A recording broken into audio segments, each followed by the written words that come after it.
Welcome to Matcha Morning Club, a cozy lifestyle podcast hosted by your two favorite besties, Alexa and Victoria. Welcome back, everyone. Today we will be sipping on a tea, which is black tea with grape flavoring, which is one of my favorites, and V is trying it for the first time. And we will be talking about growing up in Eastern Europe.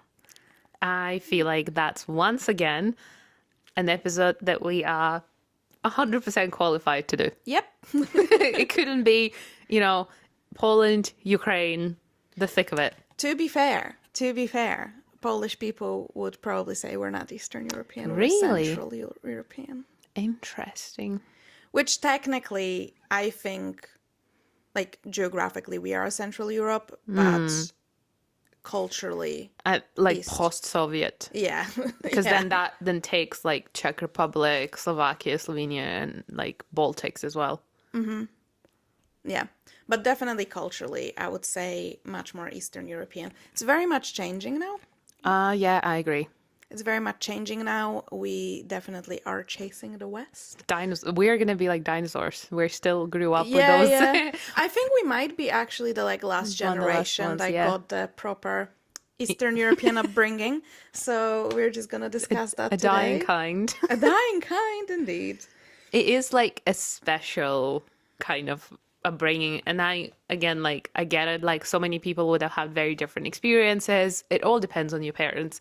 But I think we're talking from like an overall perspective, and we will probably also confirm a lot of things that the Western world thinks about Eastern Europeans. Or deny them.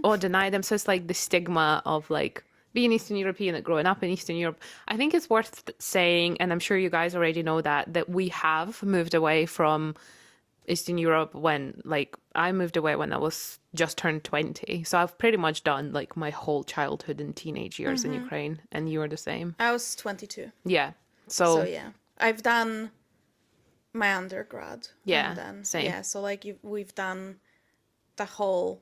Like growing up. Yeah. But then I've never done any adulthood. No, I haven't done I haven't had my first job in Ukraine. It's like anything adult related, as in like finding a job, starting to pay taxes, I haven't really done in Ukraine. I had a part-time job at uni, but that doesn't really count. Or I had career, I guess. Summer jobs, yes. So I never kind of, never actually looked for a job and looked into what it entails, the salary, the benefits, the this and that. When you're picking a job, is it hybrid now? Is it remote? Is it fully in the office? All those things you look at. I wasn't I just wanted a little part-time job in retail to just make some extra money. Mm-hmm. Okay, if we have to, I feel like we could start maybe from early childhood, what we remember, and then go up until when we left, and then talk about some misconceptions and stuff. Do you remember much of your early childhood in Poland? I do remember. I think my proper memory starts in school, which I think we'll go to next. But very early childhood, I do have memories with my grandparents. And I have some just, little bits. Yeah, just I'm the same. Yeah, it's like someone showed you a little scene in a movie. And then you're I remember that. Out. So it wasn't a fully... I don't remember a lot, but just some bits of it. But it was really nice. Because when I was kind of writing out the structure for this episode, I was I actually really enjoyed that early stages of growing up in Ukraine. I had a fabulous childhood. I was doing everything I wanted to do. I played outside so much, and I think it's also down to the digital age not being as advanced as it is now, because obviously I did not have a phone until I don't really remember when I got a phone, but it's because smartphones didn't exist for a while. I just had a proper childhood. I think so as well. It was definitely very different to what it is now. We didn't have, when I was if we're talking pre going to school, I don't we had a phone, but a landline. Yeah. And then we had a TV, obviously, and we had I actually remember we didn't even have DVDs yet. We had the cassette. Not, Yeah, are they same. cassettes? No, VHS. Yeah, yeah. Um, and like CDs and all of that kind of stuff. And yeah, so it was completely different. And I didn't have a computer, I think, until like I went into school. We kind of got a computer, but it was different then as well. Now everyone has their like laptop They or were an like big iPad. fat ones. Yeah, you had like a family computer. Yeah, we had. I remember we got a computer for the first time, and I remember I started playing like whatever was the basic game. Those Oh were good yeah. memories, and we had that because both my parents worked a lot, and I think because my mom had her own business and like, she still does. Like that computer was like she needed it also like for work sometimes, so that was quite nice. But in terms of like, did you feel or like do you remember how your family was? Like, was everyone like really connected? Was it a big family? So, I mean, it was me and my parents, and then my mom's parents. I'd spent a lot of time with them. Once I went into like kindergarten, I went to one further from my house because that was the one next to my grandparents Ah, because okay. they would like have the time to pick me up. Nice. I do remember that I hated. I absolutely despised kindergarten Okay. to the point where my parents were incredibly worried about school because I didn't want to go at all. I hated all the children there. I was like, this is not a place for me. So they had to pick me up early. So we'd have like lunch, and after lunch you'd go for like a nap. But I'd never do the nap. Yep. Someone had to pick me up after lunch, and if they were not there as I was finishing my lunch, I would cry my eyes out. I Wow. wouldn't like scream. I would just like panic. I was like Yeah, felt what's happening? abandoned. There was one thing that I don't remember it. My mom told me about this. She said that my first day in like nursery, in Ukraine, I think we go a little bit later than they do here in the Oh UK. yeah. Yeah, like I think I went at like 4-ish, What age do you go to school? 6. So when I went to school, it was 7.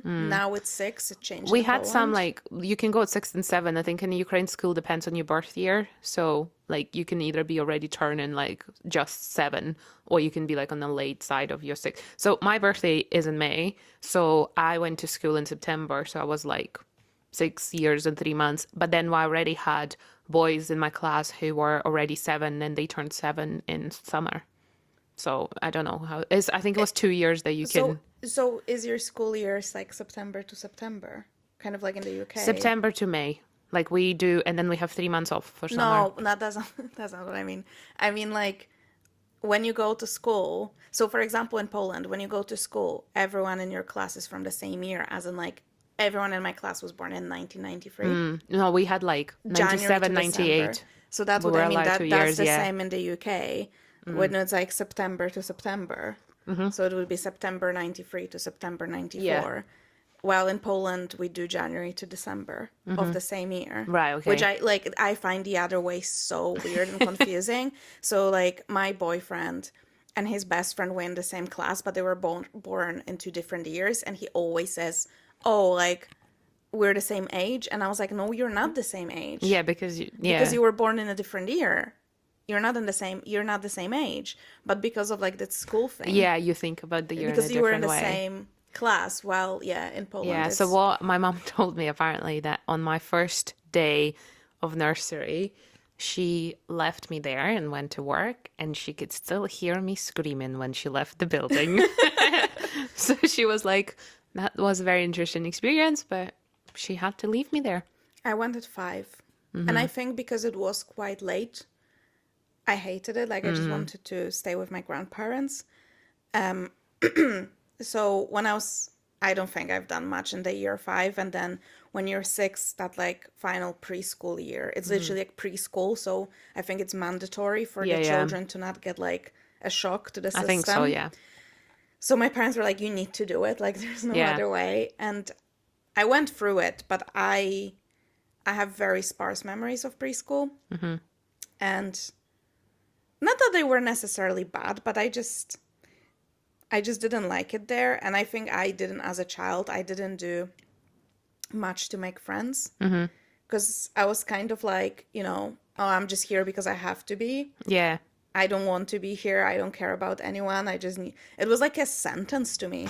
Like I was going to prison, and then I knew I will be released at like 2 p.m. And I was like, this is temporary situation. So I really hated it, which is funny because I'm a very social person.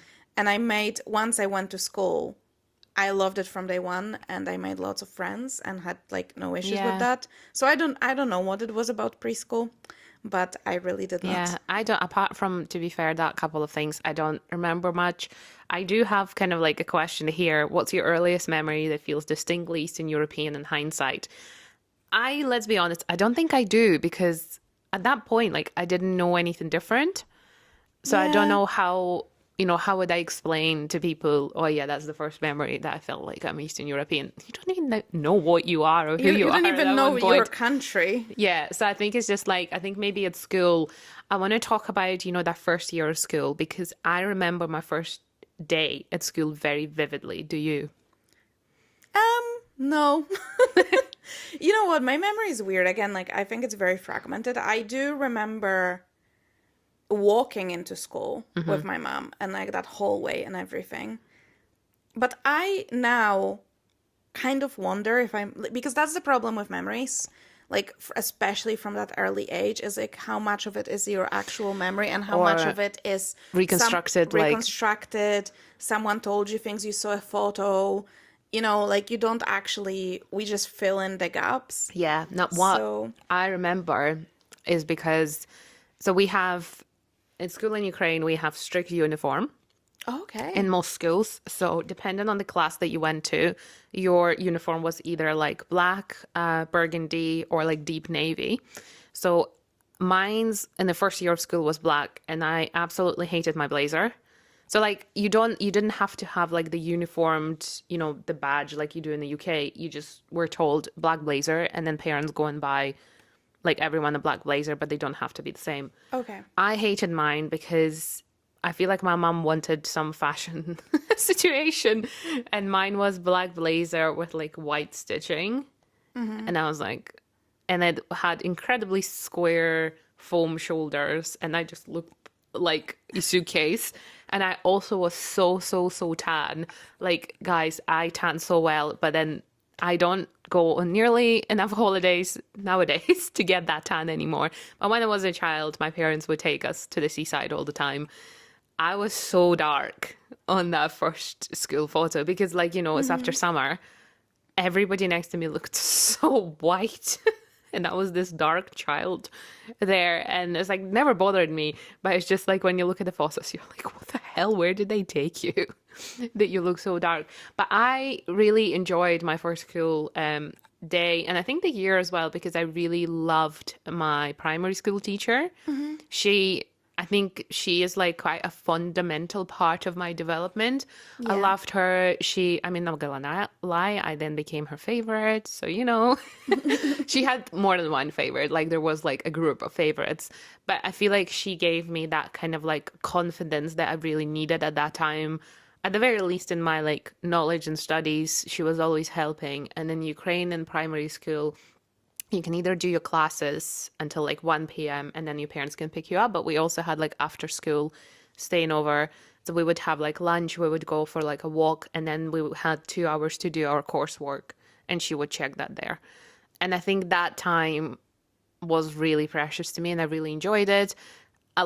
So it's kind of like the kids who were picked up at 1 p.m. did not form such friendships as the kids who were there after. And there was kind of like a divide in the class, oh, they leave at 12, so we don't care about them. And then the rest of us stay on, and we're there until like 5 p.m. until our parents finish work and pick us up. So I think I really enjoyed primary school experience. Primary school in Ukraine is 4 years. It was great. However, my secondary school experience was trash.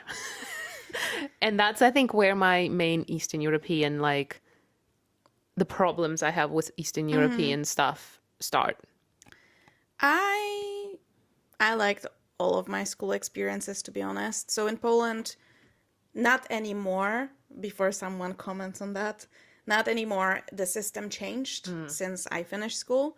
But when I was in school, we had 6 years of primary school, which was split into half. So we did 3 years with like just one teacher that Yeah. would do like all the like Yeah, that's what it basic was. maths, basic, you know. Then you do remaining 3 years, you'd have subjects, but they were still, so you, for example, you didn't have like physics and chemistry and biology, you'd have like sciences, like a Yeah, same. generalized class, but it's split into more things. And then after that, you'd go to middle school, which was 3 years, and that's not existing anymore. Ah, okay. Yeah. And then you had high school, which was 3 years. I'm not sure what they did now. But basically, so it's 3 different schools. My first 3 years were, I mean, I was very lucky. I had a really good school experience. But obviously, primary school, I think it's really like the nicest, especially when you're really young. It's just Yeah. small kiddos. But it's really interesting what you say, because in Poland, we do not have any uniforms. Okay. They tried it when I was in middle school. We had it for 1 year and then it ended because it was an absolute shit show Yeah. and it was so bad. Okay. Anyway, so we do not have it at all, which I get like people comment like, oh, but then if you have a uniform, you don't know who like has more money and Yeah, stuff. like the class, there's no, yeah. But I think I people like still uniform. know, but people still know who has more money. Yeah, exactly. It's like, it's not just your uniform, it's like other things, like shoes or like Yeah. etc. Not every, like, Your I know. phone later. Yeah, your Things- phone. Like I know where in you the go on private school holiday. here, they are literally dressed the same, but in like a normal school here, you get like a blazer and a top. That's it, but the rest is up to you. Yeah, but also, like, if you go to a private, which is another thing in Poland, private schools are not popular. Yeah, same in Ukraine. So I'm assuming, obviously, there are private schools, but They're I not think it's like like- celebrity children go to private schools. Not like here, your parents will be like a lawyer or a doctor. Yes, or and then someone, they're and able to then- send you there. Yeah. Another thing in Poland, nobody cares. You're going to a public school. Yeah, just a normal school. And I much prefer that. We also do not have, at least when I went to school, we did not have school catchments like in the UK. Yeah. So you could go to, obviously most people would go to the school, especially Nearby. primary school, you'd go to the one that's closest to you. I think the biggest difference was once you went into, like, for example, that's going to be the difference as well. So Victoria's from a big city. I'm from a small town. Right. Yeah. So we had 2 primary schools. So you went to whichever was close. Then we had 1 middle school. So everyone kind of went there. Yeah. And then we had 2 high schools and 1 school that was like more technical. Yeah. Well, we actually, when I'm talking like primary, middle, and high school, all of that was in the same building. It was, for me, it was all the, yeah, we Really? don't go between buildings here in Ukraine. So it's kind of like, I mean, I'm still saying primary because so primary school was the right wing of the building. Yeah. And then middle and high school, everyone is mingled in the other bigger part of the building. And everyone actually goes Oh. into the same canteen to eat. So you see the little kids and like grown-ups. We were quite well mingled and I actually liked it. And obviously in Ukraine, we do 11 years of studying. I don't know, it might have changed now. So don't like, I graduated school in 12 years ago now. So at that time, it was 11 years. So you do 4 years in primary school and then I think that's another 4 years middle school. And then after that, you need to pick like a specialization. So you can either do more English or more maths. And then some people at that point would leave to a different school.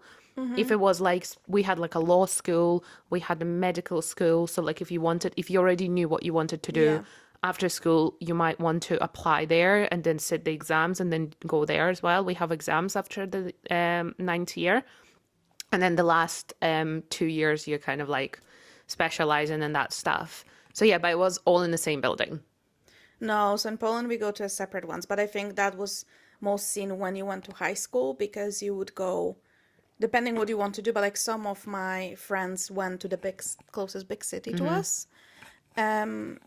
Because, for example, one of my friends, there's a high school that did everything in English. And at the end, the final exams were all in English. So Wow. they could apply Everywhere. to international universities. amazing. It's like an international like equivalent. So basically, they don't have to do like translate anything, obviously, like Yeah. do all that stuff. It just qualifies them. That's quite cool. I want to ask a question about teachers.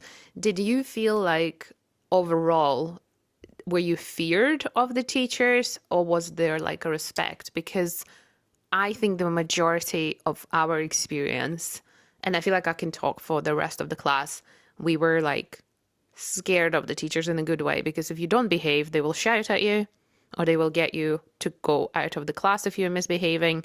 So I think the respect only started when we were like 15 years old and over. But before don't know, that, but you it's were like, kind of like, yes, they're school teachers, so I have to respect them. And if they get angry, like I'm scared of them and I don't want to upset them. but I don't think it was like fear, because like I wasn't never scared of my teachers in any like way. Perhaps fear is like a bit of a stronger word, but I think that it is kind of like, respect. I yeah, think it just you know, like I think that's a very Eastern European thing where every adult is like, is you respect them. Like which is not the case here the anymore. adults are to be respected. Yeah, and listened to as well. And especially coming from a small town where, you know, most people seeing me would know who my parents are. Mm-hmm. So if you misbehave, it will get back to your parents. Yeah, exactly that. You don't have the band, like in Edinburgh, I'm assuming, like you might do some stupid stuff and then hope that no one Yeah, that it knows will you. not travel unless they like file a school report. And then what about the grades? Was there like a pressure? Oh, yeah. Yeah. Oh, yes. Of course. Especially, I think especially primary school, middle school, I felt a big pressure, and not only from my parents, but like then later from myself. Yes. Like, Same.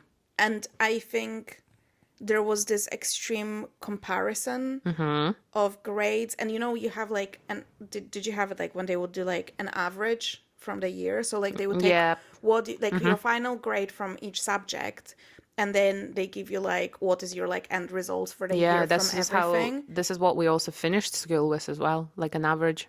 Yeah, so then you compare yourself, Do you- because and they, then then you they say also like, know- oh, this is the person with the highest one in the whole school. This is the person with the highest And one you in know the like class. what to aim for, or who is that top person, and you're like, oh, like I hate them because they're like, you know, they got the top mark and I didn't.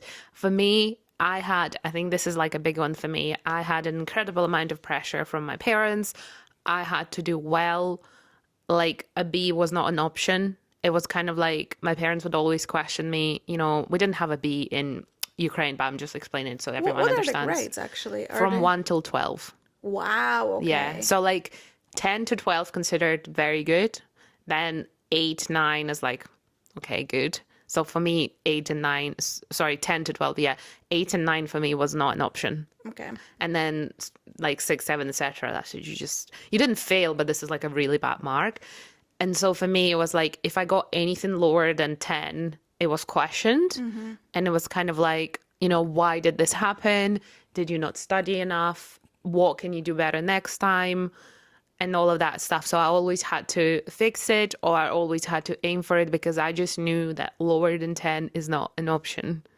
Because then like, it's kind of like then my parents they were never aggressive about it, don't get me wrong. My dad was always very articulate. He was always very like calm and explaining this.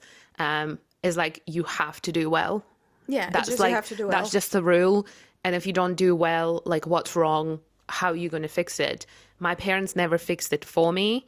It was always like, you know, if I would, I remember there was one time, I think I was in a year, maybe 7 or 6, when you just started doing the more complicated equations for maths, like the ones where you had to find an X and that kind of stuff.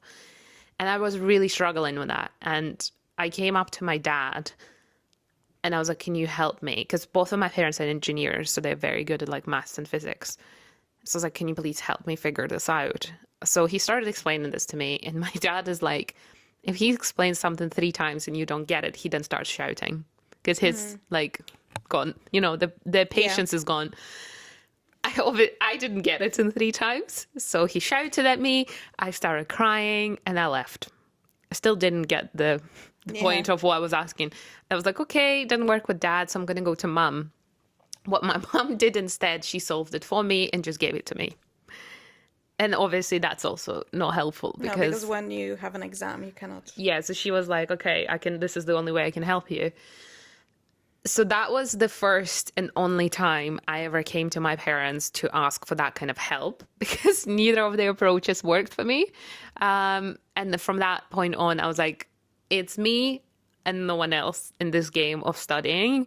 So I had to just get my shit together. Like I was never a bad student, never. But everyone has their own like lows and Yeah, highs. you're better. That's like looking back because I was the same. It's kind of like a bit ridiculous from a parent to expect your child to get top marks in every single subject. That's what was expected. Yeah. Yeah, There wasn't, I feel like here you might get parents who say, if you score low in arts, that's fine because some people say that's not an important subject. Or like if you score lower in like home economics, also fine because that's not an important subject. But for my parents, you have to do well everywhere. It doesn't matter. same. And I think the difference was as well, like here maybe people like, oh, you're really good like maths, physics, like those subjects. So like if you score less in like literature, whatever, because like they're kind of guiding you towards Yeah. certain things. While at least until I went to high school, when we were supposed to narrow it down a little bit, I was expected to be like just really good at everything. And just because I think to my parents that meant I was behaving and paying attention and like That as putting well. in effort.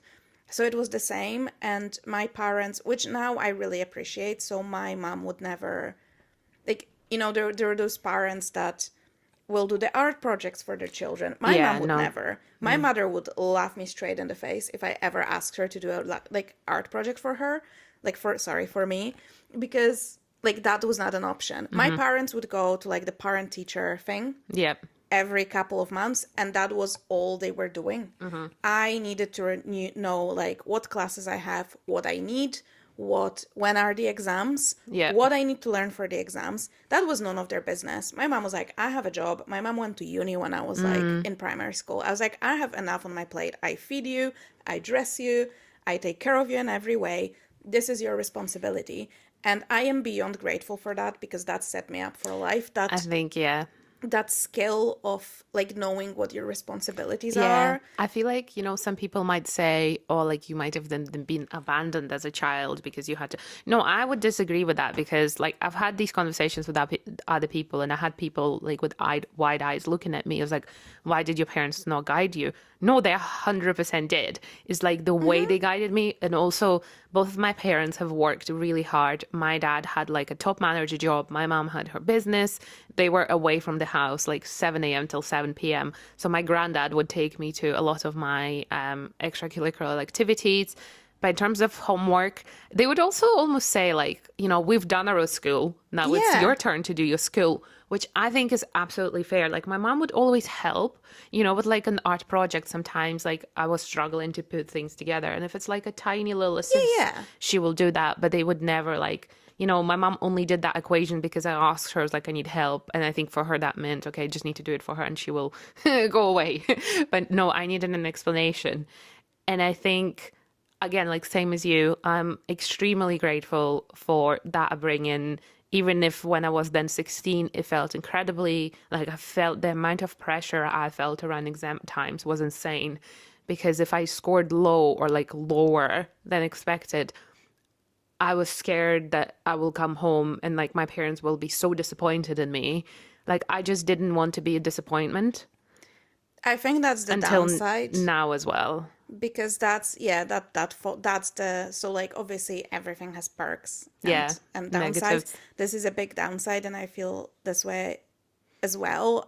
Because I'm like, I either have to do things perfect. Like I don't start a lot of things because my mother used to always say, either do it well or don't do it at all. Yeah, my mom would say if I once gave up dancing and then I gave up, what did I give up? I gave up one of the best English schools in my city because I've done a lot of it. And my mom until this day reminds me and says, oh, you remember how you failed your fancy English exams?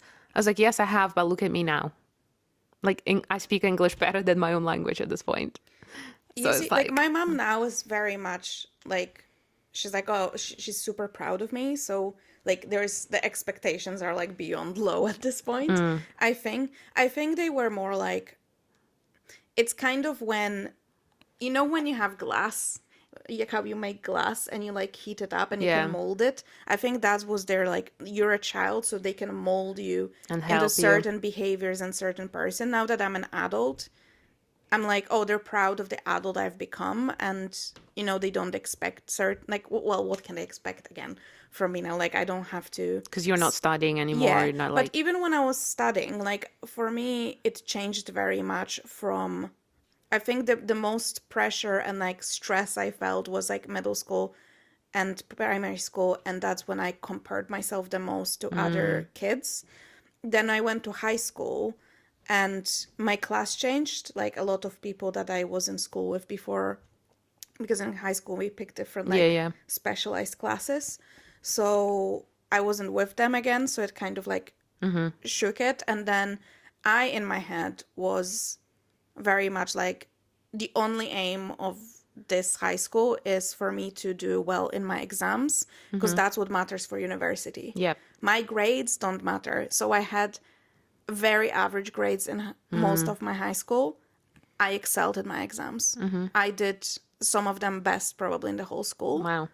because that was my focus. I was like, that's the thing with a lot of people with exams. Exams is not only what you know, you need to understand the structure of an exam and what you're being graded for. It's a bit of a game of like, you need to know what they're looking for, Yeah, like to how give to it to them. structure your answers to get the maximum points. And some people were really good at studying and they might have known more than I did, but they just didn't. Like the logic of Yeah. exam. Yeah. So I always did really well in like exam structure. But yeah, at my classes. But then my parents were more like, you need to do well in your exams, because again, but also that's my question. When growing up, was there any other option than university for your future? No. Okay. It was never even like, no, it just was never even discussed. It was I from didn't- the beginning. It's Yeah. like, you go to school, you go to uni, you get a job, and then get married, have a kid, whatever. I didn't even know that people cannot go to university. Yeah, that was like it, I think maybe if there were families whose parents didn't go to university. but my dad didn't. See, well, like both of my parents went and they met at university and they went to a good university, like they finished it well, like they both got like we have this thing, well, we don't have this anymore, but when my parents were studying, which was still USSR and then early Ukraine post-Soviet, they had like, if you have the best diploma ever, it was called the red diploma. Okay. And then well, of course. Yeah, and if it's like a normal one, so not with the distinction, it's just a blue diploma, like a normal one, which is when I went to uni, it was either with distinction or just normal. So yeah, they both had the red diploma and then they both did an MBA, and it was just like, there's no other way. It's not that we didn't discuss it.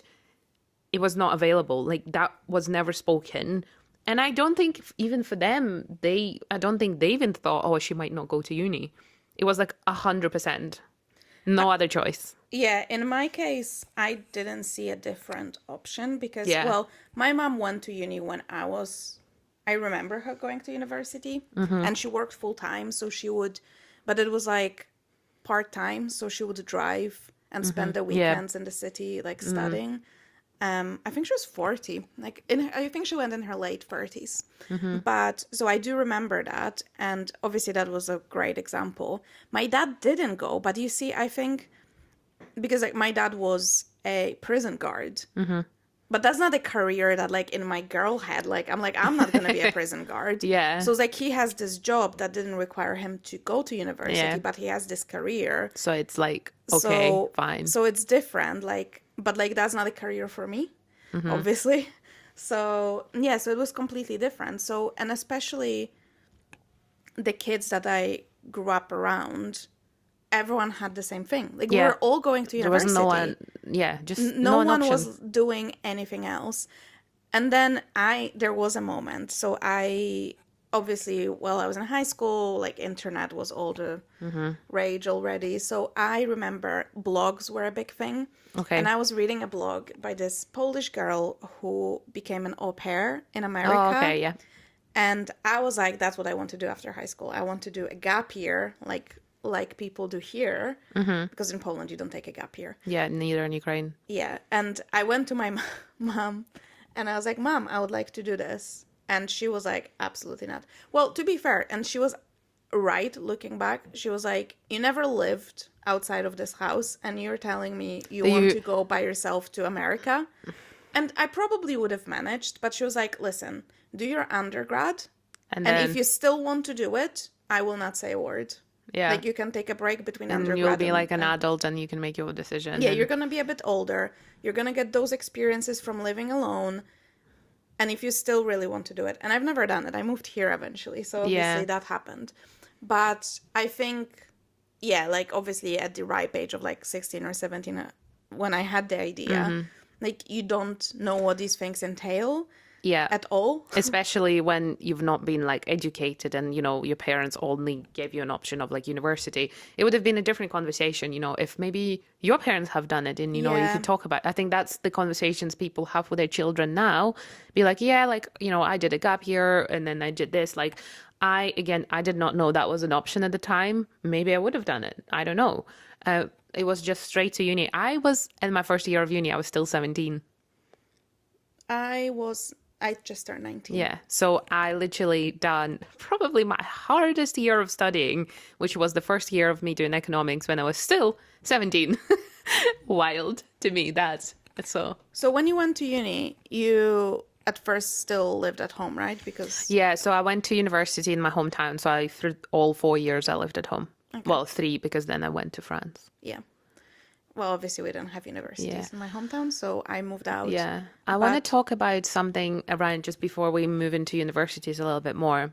I want to talk about like making friends at school when you were a teenager and also like the expectations of being a friend of somebody and also like how you looked in the teen. So like, you know, those fundamental years of teenagehood where you're becoming of a woman, you know, the puberty and all that kind of stuff. Because I had a little bit of a traumatic experience. What about you? Like, how was your growing up, you know, there? I didn't have traumatic experiences, thankfully. I did feel like, so I basically always looked younger, and I did feel very, like, it sounds so silly now, like, but you know, like all the girls had boobs already and I didn't. And you know, when you're like 14, you want to look 16. You want to look... yes, all the time. And then, so we were 14 and some of my friends looked 16, but like I looked 12. So, Yeah. and then people started having boyfriends and dating. And I was like, I felt very invisible because I think to them, again, like to a boy. You looked like a child. Yeah. Yeah. So like I was not, and I had my like little glasses, and back then, because I am a blind, I wear contacts now. But yeah, so I had the glasses. And actually the funny story is I started wearing contacts at 16 because I needed braces. And I mean, my teeth weren't bad by any means, but my mom was like, I really want had you braces to get too, braces. yeah. And I said to my mom, I was like, I don't want braces, but like if you want, which obviously stupid, but like now I'm glad I had them. But I was like, I cannot have braces and glasses. That's a social suicide. Both together. Both together. So I was like, I need contacts. So I was like, it's a trade-off. So I was like, I'm gonna get braces, but you need to get me contacts. Yeah, nice.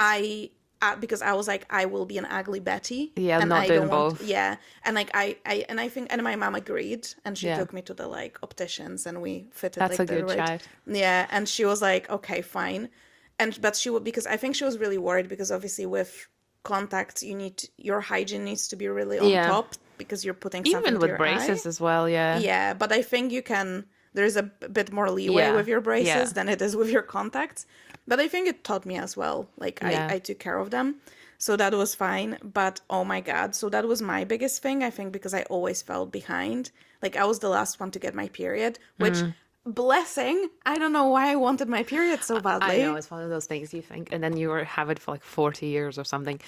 I I mean, you know most of it about my Yeah. high school experience, but in case you guys don't know. So I overall, like, don't get me wrong, I enjoyed my school experience. I had amazing friends. It didn't go without drama because I feel like Eastern European women are fucking dramatic when it comes to friendship. We had so many friendship groups of like the three of us, and then one drops off and there's a huge argument that the whole bloody school knows about, or there's four of us and then we split into twos. There's honestly, there were so many friendship dramas. It was insane. I think it's just teenage hormones. Yeah, just turning, I think it's like, regardless of the country, it's probably the same. I think what I think one of the also like one of the main reasons I wanted to move away from Ukraine was my experience at school for bullying. So when I was younger, like under 10, I used to go to dancing all the time. I was like really skinny. I was like just a normal kid. Then I gave up dancing because my teacher dancing was very abusive. She was shouting at us all the time. And that's how they do it in Ukraine as well. Maybe not anymore, but at that time. And I just hated it. I felt like I wasn't being valued. I felt like no matter what I did, she was just shouting. So I had to say to my whole family on the family birthday when I was 10, I'm giving up dancing because she keeps shouting at me and I cannot handle this. And again, my parents almost didn't let me give it up. I had to like scream and cry and fight for it, to be like, I don't want to be going there because like soul destroying. So I gave up dancing. And I think it was that time where like you also start going through puberty, one point to another one. And by the age of like 14, I had put on weight, you know, hormones, and also like not really doing any sports at the time. And don't get me wrong, I wasn't massive. I just probably had like 5 extra kilos. Like I wasn't that heavy. But at the time, with the pressure, I felt like I was huge. I felt, because everyone else around me, like we had another girl in our class who was like bigger than me as well, but she had like kind of like always been bigger. So I guess like people got used to that maybe, but she was also bullied incredibly. Funnily enough, she then had an absolute insane glow up. She started doing pole dancing and now she has a 6-pack. So you never know. you never know. But with me, it's like, so, and I also really like this one boy at school. And obviously he didn't want to be with me because I was fat. And they would call me a donut. That was my, Really? that was here in the UK. If you call someone a donut, that means they're just a silly person. But in Ukraine, a donut means like, you know, you're fat and chubby. And that had been going on for like at least 2 years. And I was trying so hard to lose weight and like I couldn't. And it's just like, you know, and you're actively going through puberty. So like you know, your sweat starts smelling different and you're, you know, like you period. You started growing hair in places. Yeah, like you're trying to figure out how to look after yourself. And obviously nowadays the same. And I just remember those 2 years at school, I fucking hated it. I was so deeply unhappy. So the only thing that I could do, I was also going to a musical school at that time. So music was the thing that I was really good at. So I was like, you know, this is my, like an outlet. Yeah, safe an space. outlet, and also studying. I was good at school. And I just like, I don't think I ever properly like went over that. Like even now, sometimes I tell my husband, I was like, I'm so fat. And he was like, Victoria, you're not. I'm like, no, but I am. Because I know the standards. Yeah, you need to be skinny. You have Like, to as be in skinny. skinny. There's no room for like an extra little chub that you can grab on. That I like, don't get me wrong. Now I'm like, it's fine. Like no one is gonna, I know no one's gonna bully me. You don't care. Like people come of different People shapes also and sizes. come with like illnesses and like, you know, diabetes. There's so many things in you that could cause you to gain weight. Like, and I think commenting on someone's appearance without knowing is just, first of all, like just rude. And like, anyway, so that was a very traumatic experience for me. Like, I absolutely hated it. I wanted to be somewhere else all the time. And the boy I liked bullied me. And then we ended up getting together, which is fucking get that. But also, like, why would you want to be with someone who Oh, bullied girl, you? don't. That was like a childhood love. No, I get it. Yeah. I get it. Like, I'd do the same thing back then, but like, makes no sense. But it and shows then you, when I was 15, that summer, like I turned 15, and that summer when you don't see your school like mates for the whole summer, I lost weight. I don't remember what I did. Like, I think he just went away. I don't know. So I basically came back to school, which would have been then start of high school, and as if I had a glow up.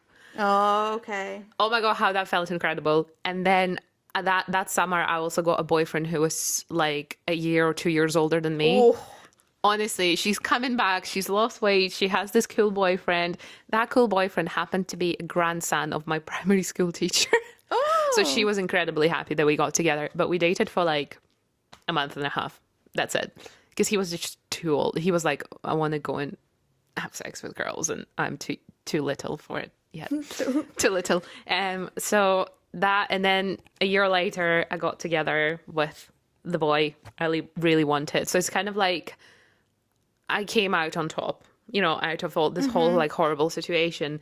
But I think all of that bullying and all of that expectation from like Eastern European upbringing that you have to not only be smart and study really well, you also have to look a certain way. And if you don't, then people just don't treat you the same way. The biggest issue for Eastern Europe potentially is we're all the same. So everyone's Polish and everyone's like similar, yeah. similar origins, similar upbringing. Like it's very samey. So being different is not an option. And especially growing up in a small town, being different and being like ostracized and being not liked and not a part of the group, which I think is a natural thing for teenagers in general. Yeah. But that was my biggest thing in my teenage years. I just wanted to fit in.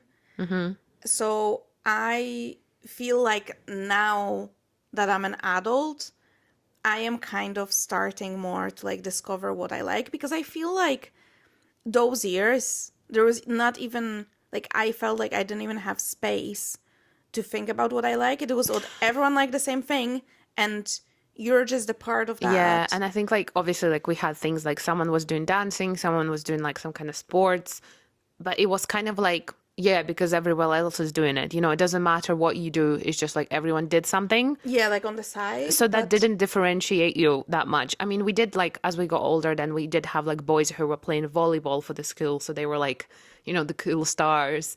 And then we had girls who were doing more dancing. I remember we had a girl who started doing makeup quite early on, and she was also very good at it.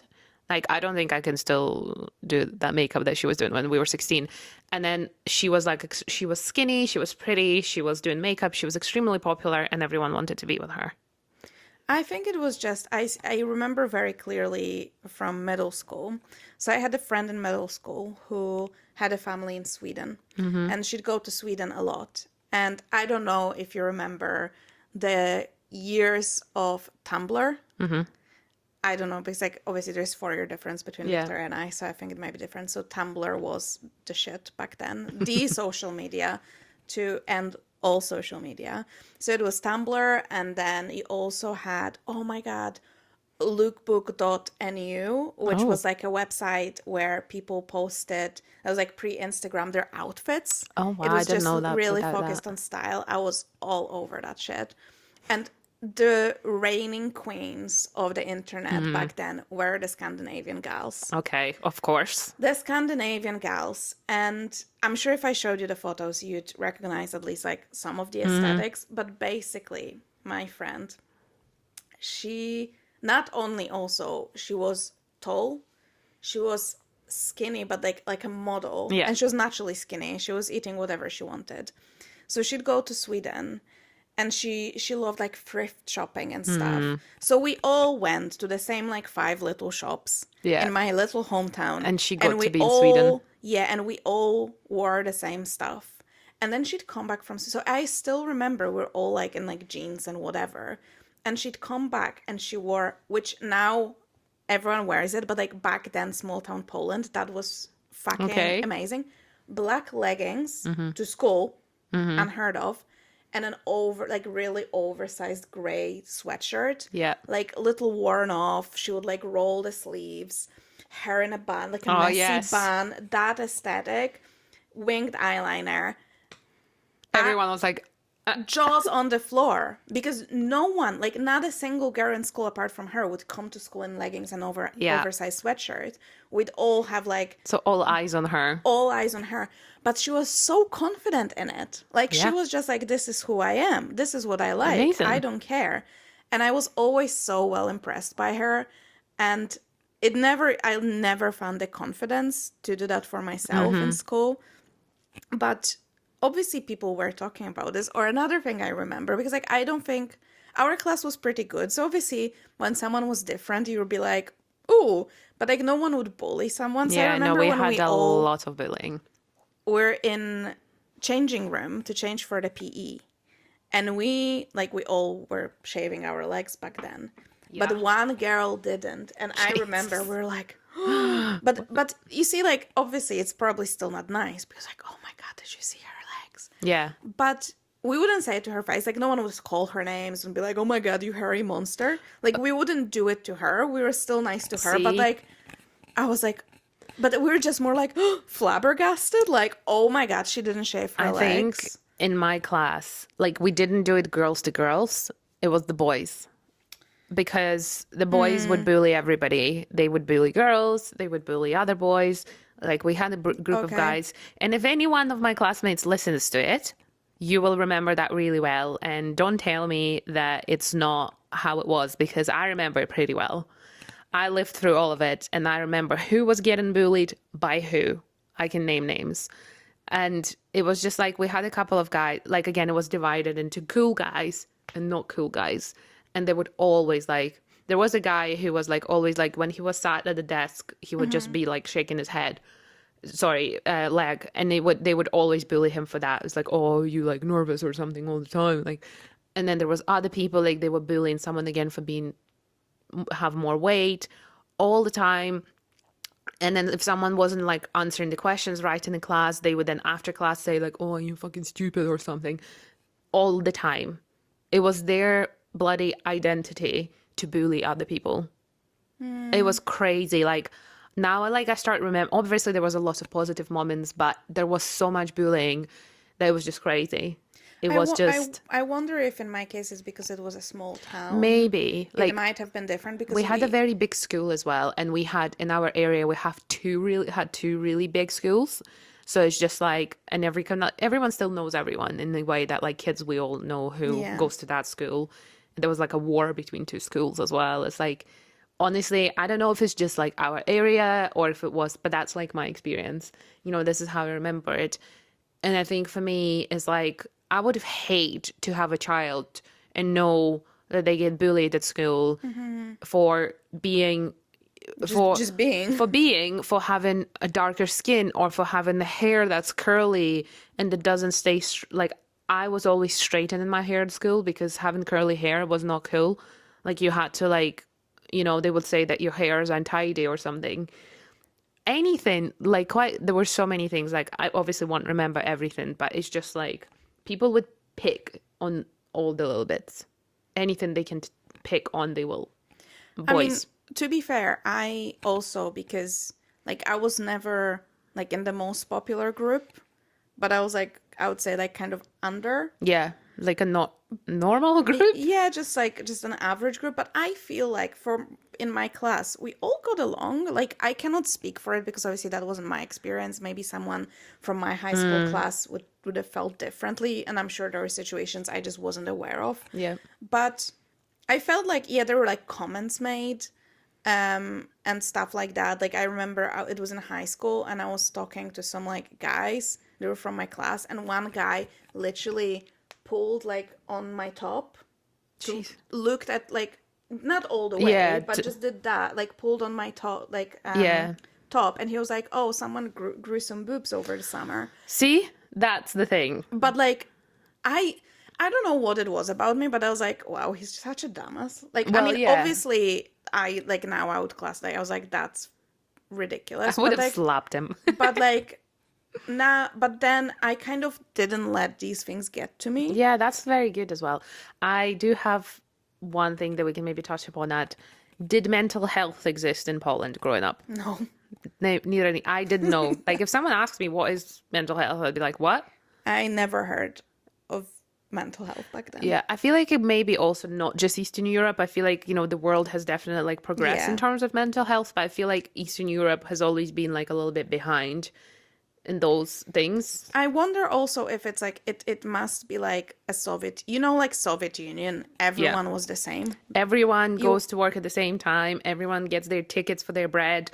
Yeah, but like it Those it things. was supposed to be a fair system. Yeah. So there's no like divides. Yes. So I think a lot of people grew up in that, and then they were very much like everyone's the same. Yeah, So we can't even be different. We can't have a better car, or we can't have, my did you mom. have that actually? That's like completely off topic, but did you have it sometimes when people would have a really good car or buy something that was expensive, go on like a very expensive holiday? People would be like, "Oh, I wonder where they get their money from." Yeah, and there would be 100%. like this thing that like, oh, they probably got it in a way that maybe was not fully legal. Yeah, there was always like an assumption that, oh, if they have this fancy car, they must have done something wrong to get it. My mom, like, we had normal cars. Like, we didn't have like Mercedeses or something. They were normal. They Yeah. were nice. They weren't like some bangers, but they were like normal car. And then I remember we got a new car. Like, and in Ukraine, you don't really, well, I don't know now, but like a lot of people wouldn't really get a secondhand car unless they can't afford a new one. So you get a brand new car. Oh, okay. And I remember we got a brand new car and I loved it. I was so excited about it. And my mom would park it like a street away from her office so people don't see what car she came in. Yeah. So it's like that kind of like didn't want. My mom also grew up in the family, like my granddad was in the army and my granny was a seamstress. So a very normal kind of like Eastern European Soviet family.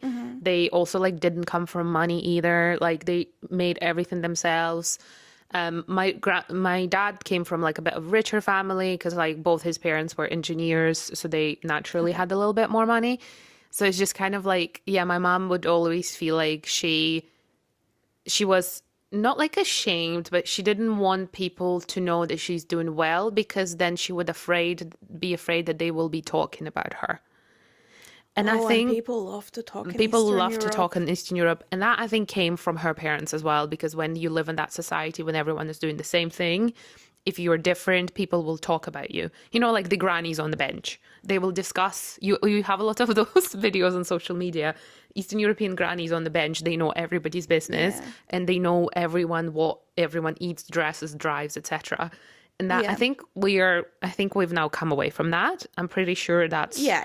It's same in Poland. People have all sorts of different things, and obviously it doesn't matter. But I think it is like a systematic thing and like history thing. Like Yes. obviously back in the day with like the wars and all of that, people were like, you don't want to stick out. No. You don't want to bring any attention to yourself. You want to blend in and live your quiet just life. being like as everybody else. Because back in the day, being different might have meant death, literally, or That's true. like especially back in like war and pre-war and like Soviet Union, like that was really.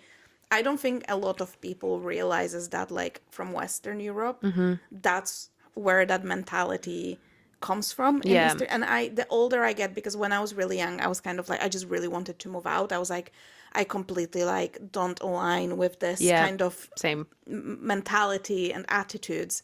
But now that I'm older and I have a bit more understanding where it came from, like You're I still like you're a wouldn't little want bit to live more there. But like I get it. I get especially.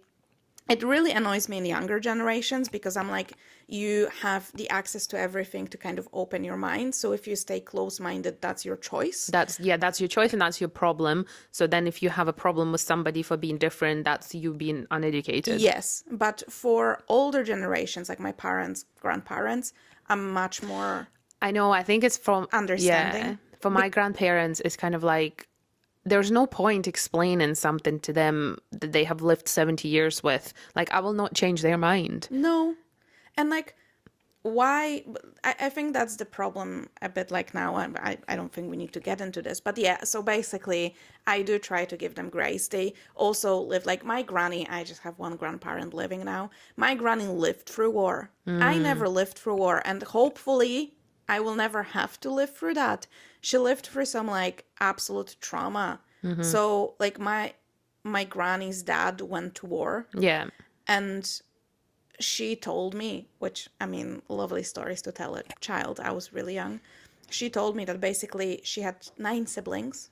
So it was her mom and 10 children, and the army came in to take over their house. They put them in a row by the wall to shoot them off, all one by one, a woman with children. And then they asked, like, where's the father? And my granny's mom had smarts, so she said, dead. Like, I'm a widow. She didn't say he went to fight you, basically. Oh, God.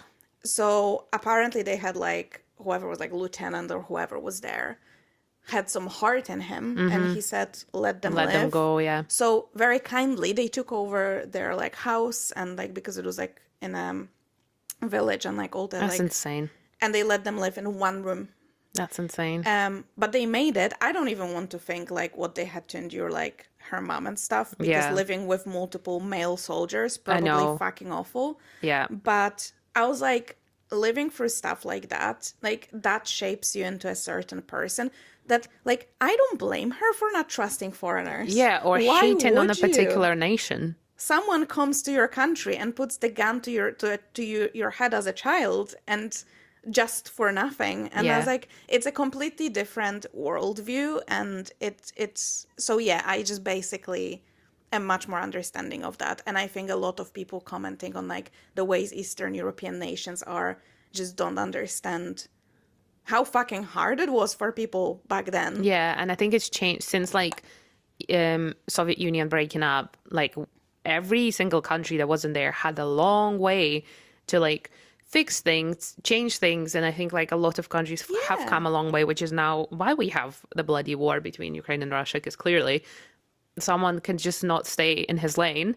Yeah, but, like, absolutely, we, like, those countries, we came a long way. Like, Poland is going on, like, this fantastic Yeah, growth we've become lately. different because we should be, because yes, we are from the same area, but we have our own culture, we have our own history, we have a lot of shared history, which is beautiful. But again, there's, like, songs and some foods and the way we dress, they're all different, they're all very individual, which I think is beautiful. And, like, even, like, for example, in Ukraine, you have the mainland Ukraine, you have the west of Ukraine, which has, like, a lot more, like, folklore stuff, or you have Crimea, which is, like, its own little nation.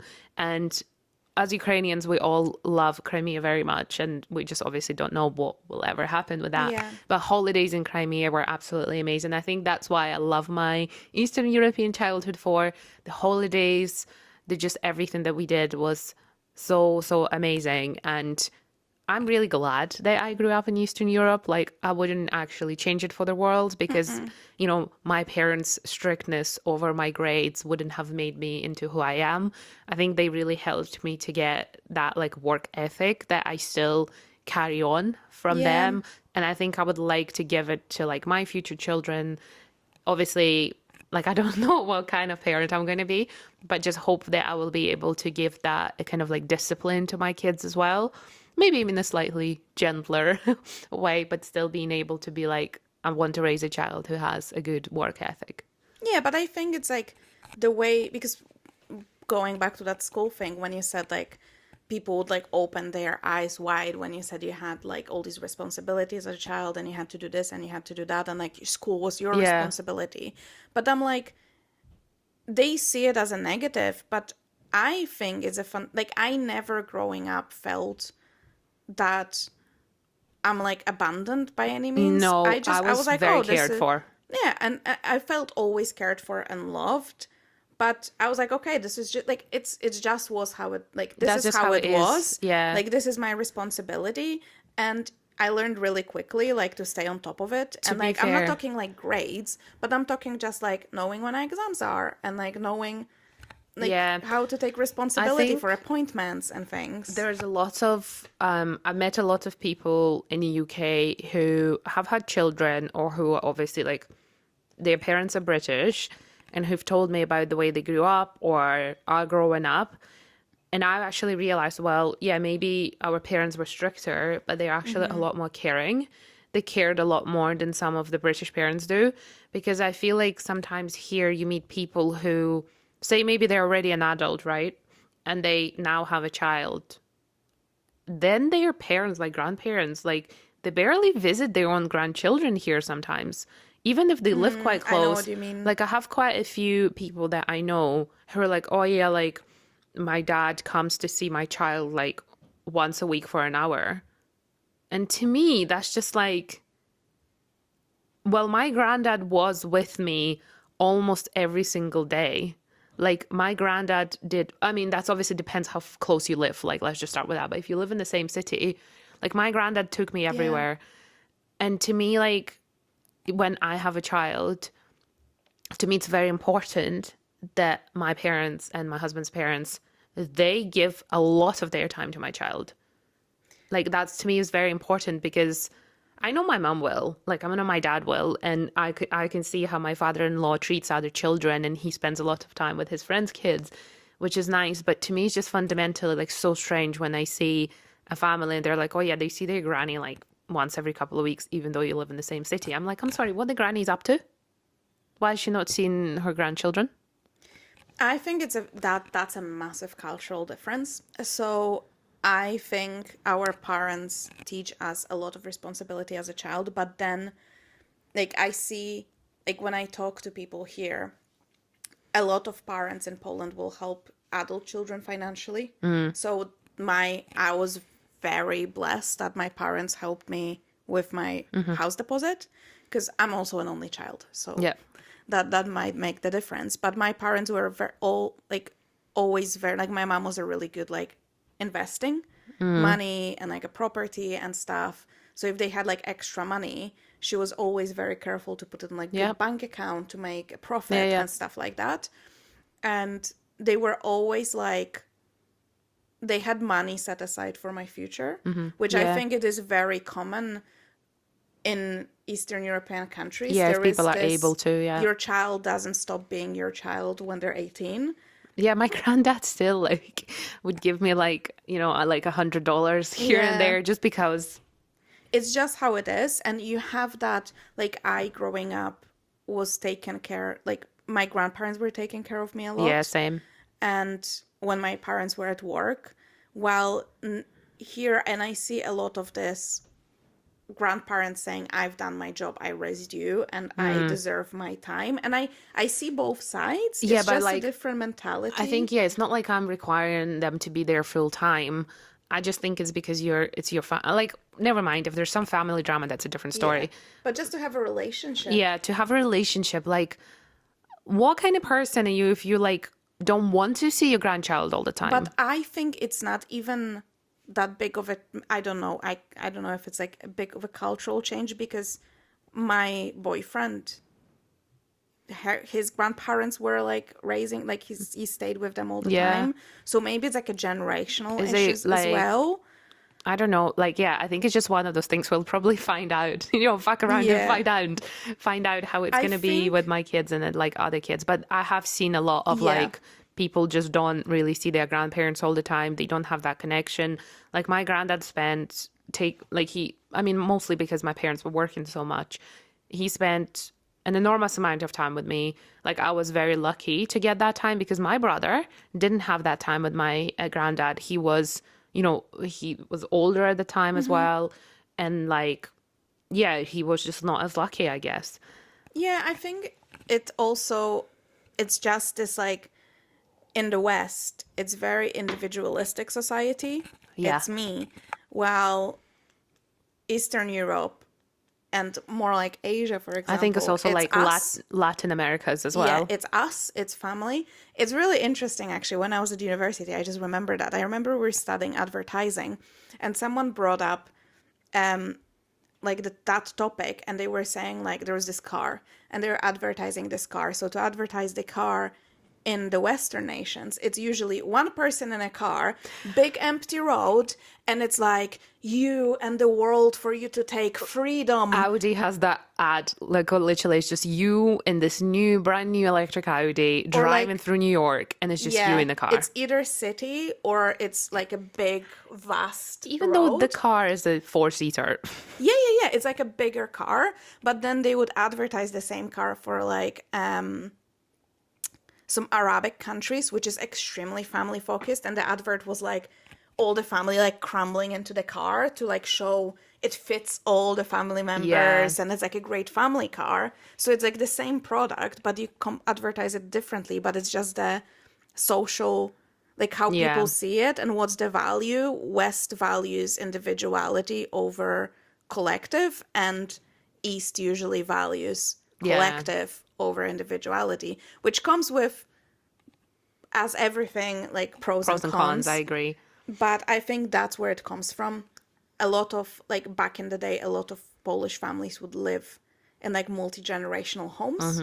So you'd have, like, grandparents and parents and grandchildren all in the same house. Roof, It's not as common anymore. People kind of, it's not great for anybody's mental health. But again, back then, no mental health. I think it's also, like, people having, like, let's be honest, people are having, like, a bit more money now because, like, shortly after that, so like people are able to now, you know, spread out a bit more, you know, help each other a little bit better, like better jobs. You know, people are now able to get a career that will pay them a lot more rather than working like in factories and being in the army all the time. I mean, I can't speak for Ukraine right now because I don't know. Yeah, of course. You know, it's a bit, I don't know how exactly that works there now because of the war and stuff. But overall, like, incredibly grateful to have, like, grown up in Eastern Europe. And honestly, like, even with all the bullying, like, yes, I'm still working through my issues of like accepting my body as it is and like, you know, working on it, etc. But apart from that, to be honest, very happy with how I grew up and wouldn't change it for the world. I'm the same. I do see the downfalls, and these are lessons. Like, my biggest lesson would be, I do struggle with that individuality aspect. I do still struggle to, like, I deep inside, I still have this very strong feeling like I need to belong and be the same. And there are certain things I put on the back burner because I'm scared to put myself out there.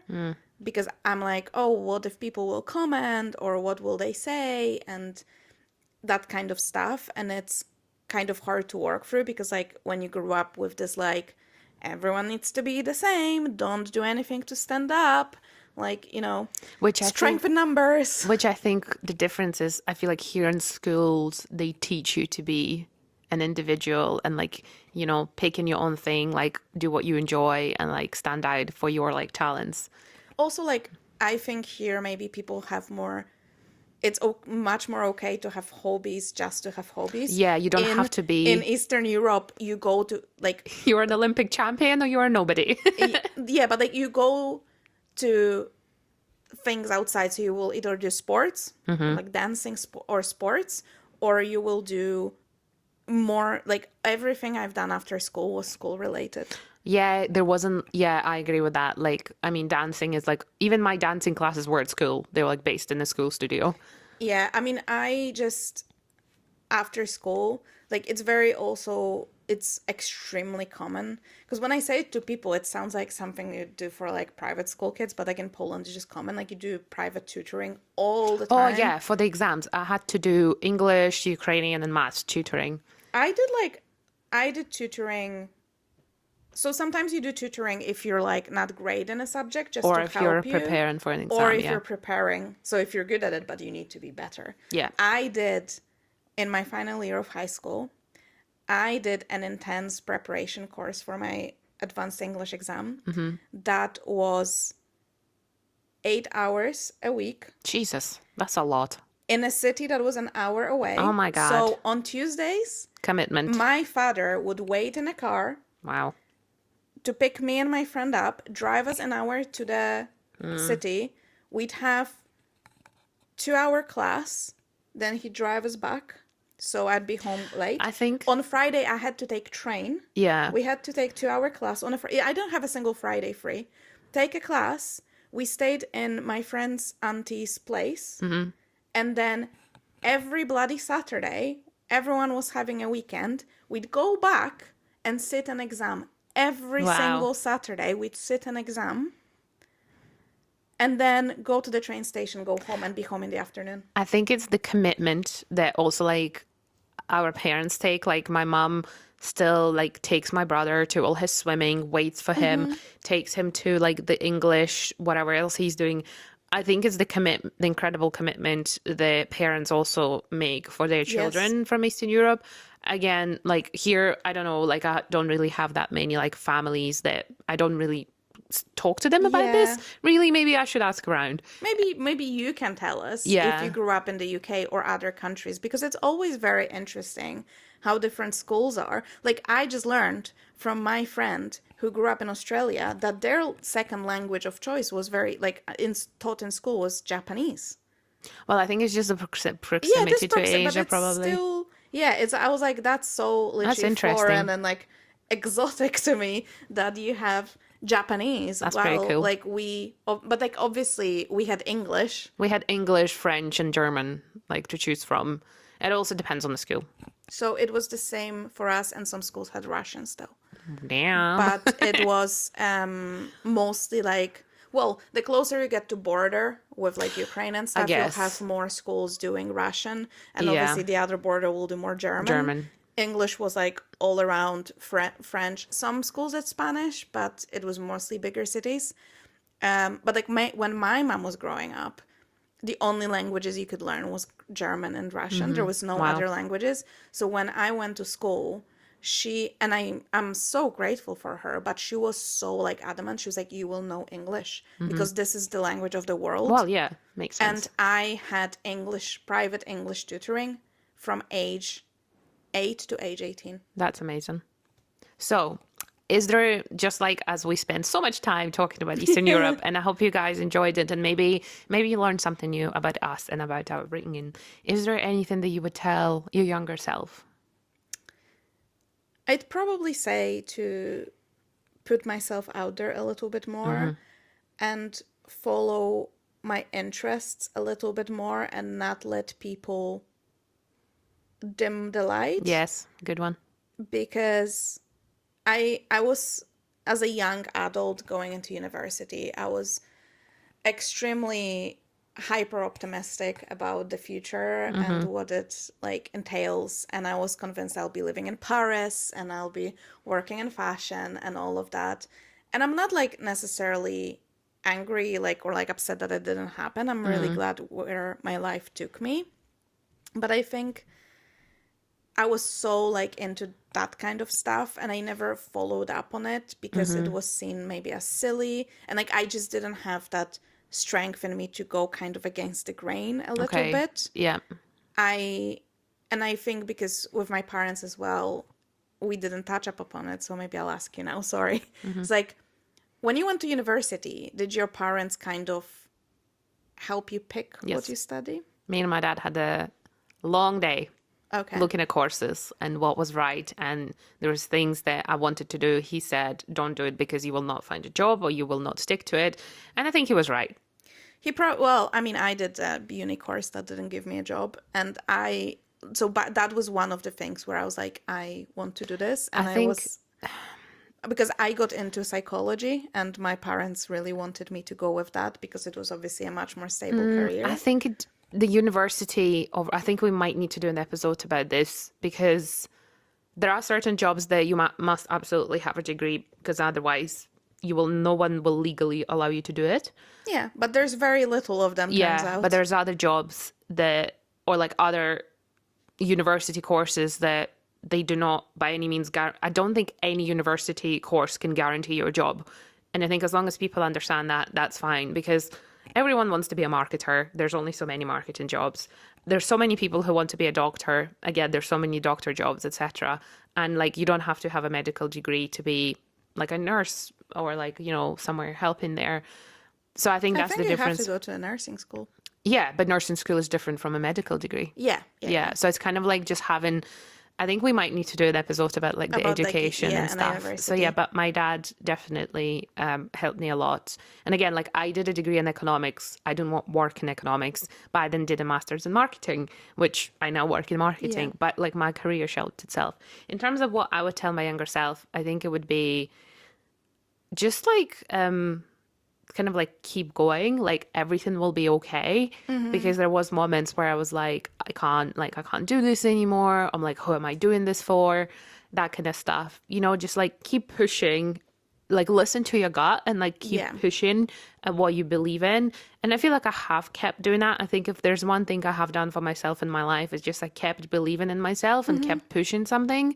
I didn't allow like people around me to be like, you're going to fail at this or you're going to do this and that. Like everything I have now is thanks to me, like Yeah. no one else really. Like my parents would sometimes be like, what do you even do at work? But then whenever I tell them, you know, I got a promotion or, you know, I'm leading on this, I'm leading on that, they're really proud of me. So it's just like stick to your guns. That's Yes. what I would say. That's a good one. I would love to hear from you guys to tell us where you grew up and do you feel like there was any similarities of your upbringing or was it very different? Also, mind you, I wanted to say that maybe we should have said at the beginning. All the things we say about like the Western upbringing is just an observation. So if you think we got something wrong, let us know because obviously it's different when you're in it versus Also, looking outside, looking in. yeah, and I think experience is again very individual too. Like, And again, like we said, growing up back then when like I'm 32, you're 28 almost. yeah, and it's very different. So it's probably different now for like even like teenagers. Yeah, So I think we're talking like late 90s, early 2000s, and then teenage years, like up to like, I want to say like 2014, maybe 15. I was I already no. So Yeah, I was like kind already of here. like, yeah. So it's kind of like up to, yeah. So I guess like the last 10 years, we don't really know what's happened. We don't really know how it changed. No, absolutely not. So, but we would love to hear about your experiences, or if you have any more questions, if there is a topic like something we said that interested you and you'd like to hear a bit more about that, we would love your suggestions. But thank you again for listening. We hope you enjoyed the episode, and we will see you next Tuesday morning. Bye Bye. bye.